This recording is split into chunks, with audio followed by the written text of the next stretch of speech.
What's up, you guys? So in this video, I wanted to discuss some of the current evidence that we have in support of evolution and common ancestry, as initially proposed by Charles Darwin in 1859. Such evidence comes from various subfields of biology and science, including biogeography, anatomy, embryology, geology, paleontology, genetics, and molecular biology. So let's take some time to dive into the evidence from each of these subfields individually. Biogeography can be defined as the study of the distribution of life on Earth. And oftentimes, the distribution of life on Earth can only be explained in the context of evolution. For example, if we were to look at the natural distribution of marsupials or pouch mammals like kangaroos, we find that they are largely localized to Australia and some of Australia's surrounding islands. Why would this be the case if marsupials have the ability to live in similar habitats throughout the world? The only plausible explanation is that marsupial mammals could have only evolved in the area in which they originally settled millions of years ago, and could not have evolved in any area that they did not have access to, such as parts of Europe. In addition to biogeography, evidence from the subfield of anatomy could also be used to provide strong evidence in support of evolution. Anatomy refers to the study of bodily structures. Many surgeons, for instance, must have a strong understanding of human anatomy before they can perform any type of surgery. When comparing anatomical structures between different species, we actually find some interesting similarities that can only be explained in the context of evolution.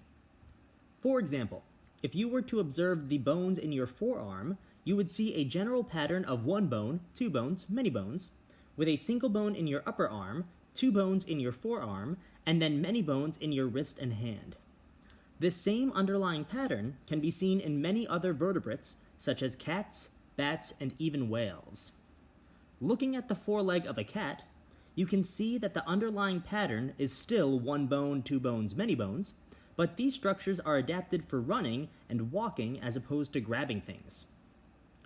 The wing of a bat also has the one bone, two bones, many bones pattern, but these structures are adapted for flying, while the one bone, two bones, many bones pattern found in the fins of whales are adapted for swimming. Structures or patterns such as these that are found in all organisms but perhaps have been morphed over time to serve different purposes are called homologous structures. Homologous structures suggest that all organisms that have this shared structure must also have shared a common ancestor that at one time had some variation of this structure too. In addition to homologous structures, vestigial structures and analogous structures also serve as evidence in favor of evolution. Vestigial structures are those that at one point served a purpose but are now for the most part useless. An example of a vestigial structure includes the hind limb bones of whales.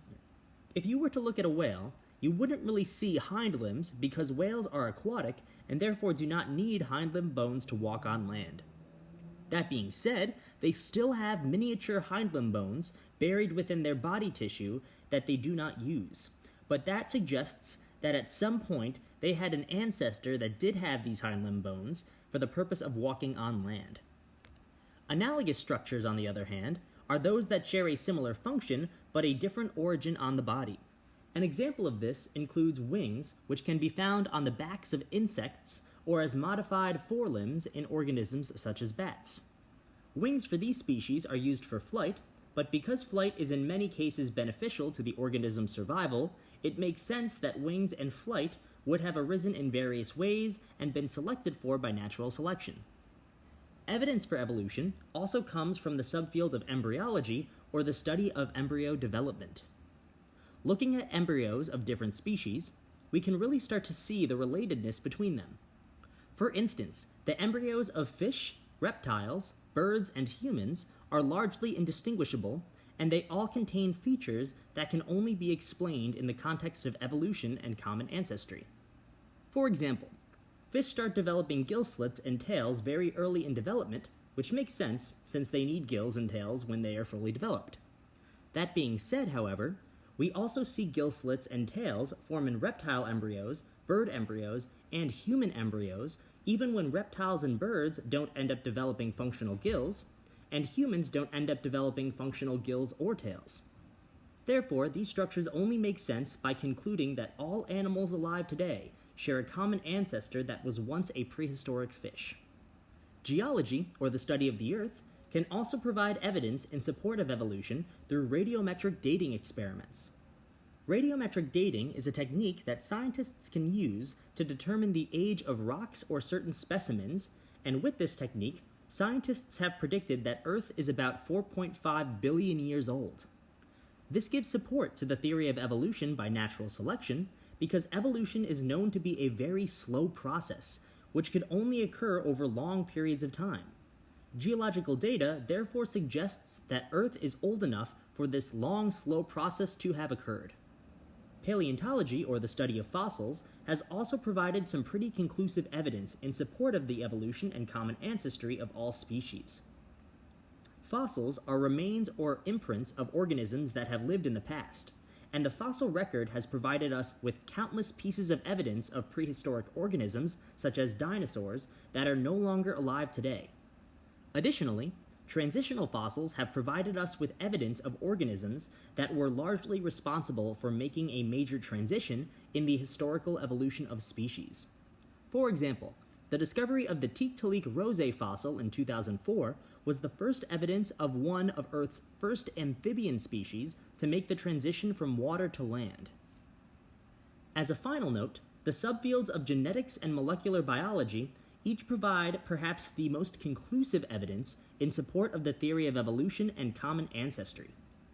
As a quick review of a concept that we've already discussed, genes, or segments of DNA, are expressed through transcription, DNA to RNA, and translation, RNA to protein. Furthermore, DNA is copied through the process of DNA replication and passed down to the next generation through the processes of sexual or asexual reproduction. From generation to generation, the genetic information contained within the genes of the offspring does not change all that much from that of the parents, and you therefore share over 99% of the genetic information within your genes with your siblings or close cousins. Using this idea, you can start to use the similarities in your DNA code to determine how closely related you are to someone else. This same concept can be applied to organisms of different species. It might surprise you to learn that we share as much as 98.8% of our genetic information coded within our genes with our closest living relative species, the chimpanzee. We also share as much as 90% of this information with mice, 84% with dogs, and as much as 65% with chickens. Even when comparing the DNA of humans and bananas, our genes are about 50% similar. Many molecules within the cells of these species are also largely conserved, such as the molecule of cytochrome C, which is found within the mitochondria of eukaryotic cells. Such similarities between genetic material and molecules between species provide indisputable evidence of the relatedness and common ancestry of species that would have diverged over time due to evolution. That's it for this video. If you have any questions, feel free to leave them down below in the comment section. If you found this video to be helpful, feel free to give it a like and to subscribe to my channel for more videos to come.